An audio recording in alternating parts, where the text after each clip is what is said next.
एक मजेदार और सीख देने वाली कहानी। जंगल में एक बहुत ही शरारती घोड़ा रहता था जिसका नाम था छन छन। छन छन को दौड़ने कूदने और ऊंची आवाज में हिनहिनाने का बहुत शौक था। लेकिन एक दिन वो कुछ सोचते सोचते बोल पड़ा, हर दिन बच्चे स्कूल जाते हैं, नई नई चीजें सीखते हैं, तो जानवर क्यों नहीं जा सकते स्कूल? सभी जानवर हैरान हो गए। बंदर बोला, अरे भाई, घोड़े के स्कूल जाते हैं क्या? छन छन बोला, क्यों नहीं, मैं कल से स्कूल जाऊंगा और पढ़कर समझदार बनूंगा।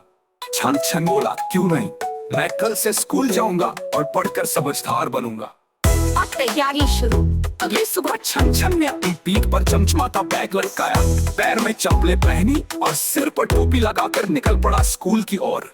बच्चे उसे देखकर हैरान रह गए। ओहो, घोड़ा भी स्कूल आया है।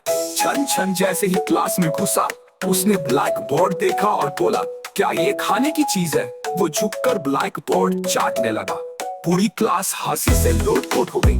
टीचर बोले, घोड़े जी, ये खाने का सामान नहीं, पढ़ाई के लिए होता है। छन छन शर्माते हुए बोला, माफ करिए, मुझे तो ये चॉकलेट जैसा लगा।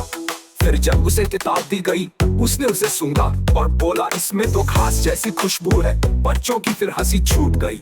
टूल गई और रेस स्टार्ट। जैसे ही छुट्टी की घंटी बजी, छन छन ने जोर से हिन कहा और तेज दौड़ लगा दी। पूरे स्कूल के मैदान में 3 चक्कर। बच्चा बोला, सर, ये तो छुट्टी को रेस समझ बैठा। टीचर मुस्कुराकर बोले, ये तो स्कूल का सबसे तेज स्टूडेंट है। हनी स्कूल की। दिन के आखिर में सब बच्चों और टीचर्स ने मिलकर छन छन को एक मेडल दिया। हनी स्कूल टीम का। छन छन खुश होकर बोला, पढ़ाई भी मस्ती भरी हो सकती है, बस हौसला चाहिए और थोड़ी सी मस्ती भी।